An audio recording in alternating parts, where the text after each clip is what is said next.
Hey everybody, so trig ratios of special angles.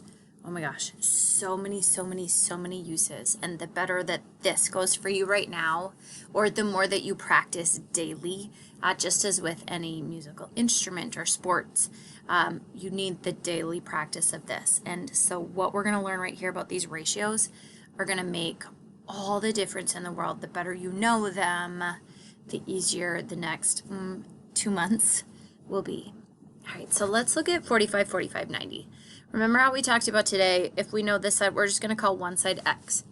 Well, if that side is x, then this one has to be as well. Because the angles, the 45 and the 45, are the same, therefore the side lengths would be the same. Okay, then because of the Pythagorean theorem, you would do x squared plus x squared equals the hypotenuse squared. And so when I do that, I get 2x squared, square root that, and I get x times the square root of 2 over here. What happens when I do this one? 30, 60, 90 is slightly different. We're going to say that we're going to have x over here. The hypotenuse is always double that. And then this side is going to be x times square root of 3. Now, if I went through and I Pythagorean theoremed that, I'd get x squared plus 3x squared equals 4x squared. Okay, so now let's think about sine of 45 degrees.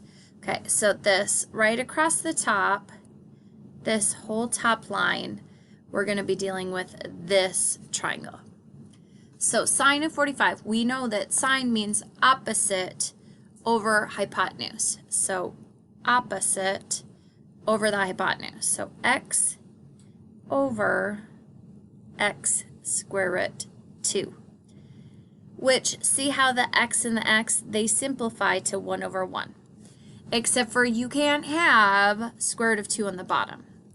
So I multiply by square root of 2, multiply by square root of 2, and this gives you square root of 2 over 2. You are going to love square root of 2 over 2 soon. I promise you, this will be your favorite. Okay, now let's think about cosine. Well, that means adjacent over a hypotenuse. Does that change?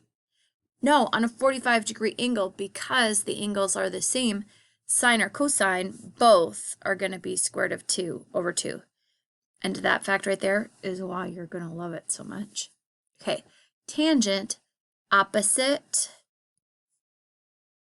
over adjacent, that just simplifies down to 1. Okay, those numbers we'll learn, like we will use them so much that they should get stuck in your brain. We won't memorize them just because we're memorizing them, but we will use them so much, and you do actually want to have that square root of 2 over 2 memorized. Okay, next, sine of 30. So opposite over hypotenuse. So x over 2x. Is it all right with you if I put a 1 right there? Well, the x is simplified down, and I just get 1/2. Oh, beautiful. You'll love that 1/2 as well. All right, now I had to go back. I made a mistake. So I'm going to keep going. This next one, cosine. All right, so cosine is adjacent over hypotenuse, which means x times the square root of 3 over 2x. Look at the beauty. The x is simplified to 1. So I get square root of 3 over 2. All right, square root of 3 over 2.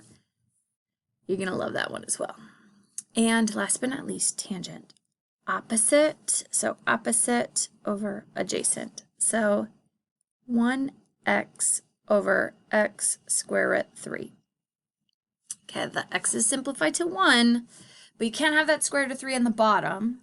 So square root 3, square root 3, and you get square root 3 over 3. The square root 3 over 3, that one I usually have to calculate every time. Well, after every year, I start remembering it, square root of 3 over 3. That one we don't use quite as much, but this 1/2 and square root 3 over 2, you're going to love them. Okay, last. Let's do sine of 60. So that's, I'm going to start going from this one. Oh, look at that. I get x times the square root of 3 all over hypotenuse 2x. Hey, does this look familiar? Oh, it does, because the cosine of 30 is the same as the sine of 60. Think about that for a second. Square root of 3 over 2.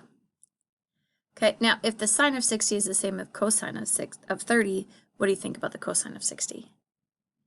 Probably going to be that. Let's check. So cosine of 60, adjacent over hypotenuse, so x over 2x equals 1/2. Okay, now tangent. So tangent is going to be opposite. So opposite over hypotenuse. So x square root 3 all over x. Oh, the x is simplified to 1. So square root 3. Oh, my word. So fun. So you're going to be constructing those a whole lot today. And the more we construct them, the more you will know them. And it will be a beautiful thing. You're going to love the square root 2 over 2, the 1/2 and the square root 3 over 2. For sure, you're going to use those all the time.